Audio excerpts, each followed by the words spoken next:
1일에 8번째로 전세 사기 피해자가 극단적 선택을 했습니다. 이 대구 전세 사기 피해자 극단적 선택을 하면서 이렇게 말했다고 합니다.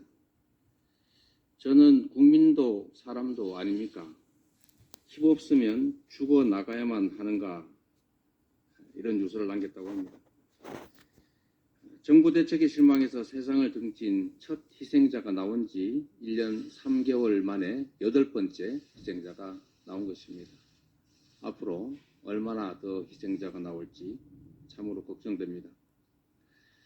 그 긴 시간 동안 정부는 대책을 마련하는 것 대신에 국회에 개정안마저 거부해왔습니다. 장관이 한 말이 또 기가 막힙니다.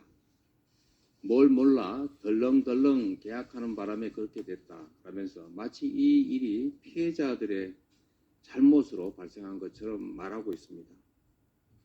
살고 있는 집은 경매하지 말아달라라고 하는 이 목숨을 건 애원에도 불구하고 경매 후에 자금 마련으로 보전을 시행해도 늦지 않다라고 하고 있을 뿐입니다.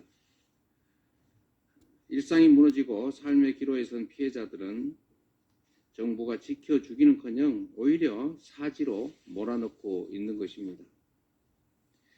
선출직이든 임명직이든 권력을 행사하고 예산을 집행하는 공직자들이 하는 착각이 있습니다.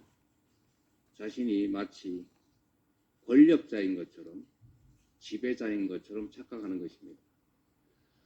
국민을 주인으로 여기는 것이 아니라 지배 대상으로 여기고 본인들의 집행하는 예산, 행사하는 권한을 마치 시혜인 것처럼 자신이 가진 원래 자신의 것인 것처럼 착각합니다. 그러나 명백한 것은 그 권력의 주체는 국민이고 선출직이든 임명직이든 다 그 권력의 주체로부터 잠시 권력을 위임받은 대리인, 일꾼들이라는 사실입니다. 그 대리인임을 잃어버리고 본인이 마치 하늘로부터 또는 조상으로부터 물려받은 자신 고유의 권력인 것처럼 행사하는 것, 이것이 바로 민주주의를 위협하는 잘못된 사고라는 점을 정부 당국자들은 잊지 마시기 바랍니다. 우리 민주당은 28일 본회의에서 전세 사기 특별법 개정안을 반드시 통과시킬 것입니다. 정부 여당도 개정안 통과에 협조해야 합니다. 그것이 지금까지의 직무유기에 대한 책임을 조금이라도 더는 드릴 것입니다. 선구제 후 구상 내용을 담은 개정안 통과로 전세 사기 피해자들이 더 이상 삶을 포기하는 일이 없도록 우리 민주당이 끝까지 최선을 다하겠다는 말씀을 드립니다. 대통령께서 얼마 전 민생 토론회를 제기하면서 의료개혁을 거듭 말씀하셨습니다. 정부 의료개혁의 본질이 무엇인지 대체 누구를 위한 것인지 잘 모르겠습니다.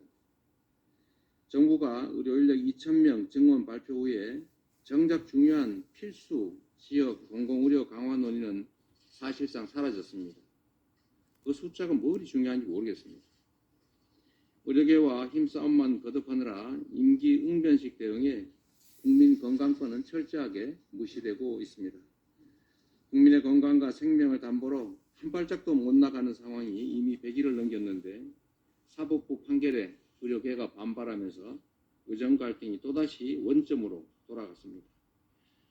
의료 현장의 혼란 그리고 국민 불안을 불식시키고 결론 없는 무능한 정책도 국정부 이제는 끝내야 됩니다. 우리 민주당은 여야정 의료계 사자 협의체가 참여하는 국회의 논의를 통해 해법을 마련하자고 수차례 정부에 제안했습니다. 하루빨리 논의를 시작해서 책임 있게 결론 내기를 바랍니다. 네, 회의를 마치겠습니다. 수고하셨습니다.